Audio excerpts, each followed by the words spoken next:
here's even more Easter eggs and hidden details in the new Fantastic Four trailer that you probably missed because I missed them too. And I can't miss. And yeah, some of these are really gonna shock you. Starting off with a crazy one in this shot here, what looks like an apocalypse happening to Earth. In the first appearance of Galactus in the comics, the Watcher, yes, the Watcher, made an illusion of fire in the sky to confuse the Silver Surfer who was out scouting for Galactus to give the Fantastic Four time to combat them. So I wonder if that's what's happening here. But notice my dog Ben Grimm with the Audemars on his wrist saying it's time to clock in. You already know that we're getting a Silver Surfer in this movie and Julia Garner, Shia LaBeouf. So no, it's not Norrin Rad. You guys can stop saying this shit is woke. This is actually his boo thing. And honestly, I prefer her to be a side character rather than Norrin Rad because my dog Norrin Rad deserves his own project. And I need that more than air. I already talked about Herbie. And no, we still don't know who's voicing him. But what a lot of people don't realize is where Herbie was made. In the comics, he was made on Xandor. That's right, from the first Guardians movie. Which if you'll remember, Thanos demolished. I wonder if that happened in the Fantastic Four's universe. Could this be teasing Nova? I hope so. Dog, Kevin Feige, stop playing with us. But the reason Herbie was created so that they could track down Galactus. I'm not sure if that's what's going to be happening in the movie because we got our first look at Galactus in the movie and he's a huge bitch. But he looks like he said my pull-up game is on site. And yes, he's going to be able to change his size. Why are you looking at the Statue of Liberty like she's kind of bad though? But Galactus is going to be voiced by this demon, Ralph Ineson. Just listen for yourself. Yeah,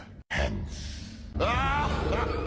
Yeah, throw that shit up in the rafters. That's a goated casting. But what does Galactus want with Earth? Or at least this version of Earth. Now, a lot of people gloss by the synopsis of the movie, which at the end here actually reveals that Galactus' plan to devour the planet suddenly gets very personal. I think this means we're getting the introduction of Franklin and Valeria Richards, and Galactus in particular wants Franklin Richards, who, put it in layman's terms, is strong as shit. And Franklin Richards plays a key role in Hickman's Secret War storyline. More on that in a second. Now, I'm not sure what age Franklin and Valeria are going to be. I would hope that they're babies. Either way, they're going to need a babysitter. Now, throughout the trailer's launch and the trailer itself, we get mentions of the Future Foundation, which in the comics was actually a foundation founded by Reed Richards after the death of Johnny Storm, in tragedy doing something good to honor his legacy. That's when Spider-Man joined the team for a little bit in that cold-ass white suit, and it's where he gets a lot of prestigious and very talented individuals to go to school, including Valeria and Franklin Richards. Now, when Reed Richards was getting his Oppenheimer on, can you hear it? Can you hear the music read? A lot of people notice that there is this little wormhole action going on back here. This man has discovered a way to travel through dimensions or universes. And a popular theory is that they actually belong to 616's universe and they're stuck in this alternate one and they're trying to find a way back home. And of course, in the comics, in the Secret War storyline, Reed Richards finds a way to travel through different universes, building the bridge. I just love how Tony Stark created time travel and Reed Richards said, all right, bet.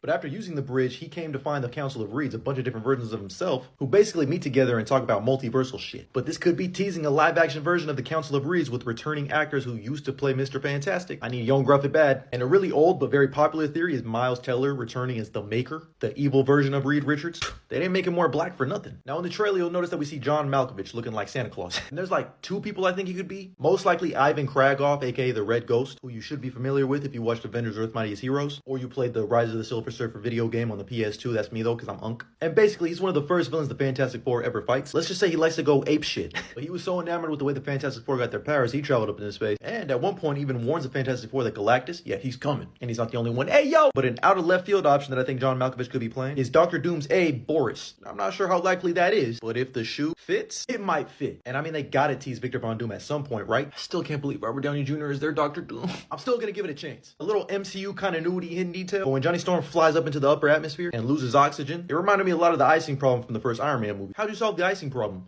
I mean, we all know bro was just aura farming, right? But we also know that we're getting Mole Man because Subterranean was found on set photos. And if I had to bet, Paul Walter Hauser is playing Mole Man, or he's probably voicing Herbie. Either way, I need Mole Man. Oh yeah, finally, I forgot to have Ben Grimm cooking because he's cousin from the Bear. Hold on, did y'all forget that Ben Grimm was an All-American who had a full ride scholarship? Fuck it, Ben Grimm the Thing highlights. Okay, is this guy good or what? Look, I be riding through my old hood, but I'm in my new whip. Audemars on my wrist, bust down. We popping bottles like I scored a winning touchdown. I'm the shit, now look at me.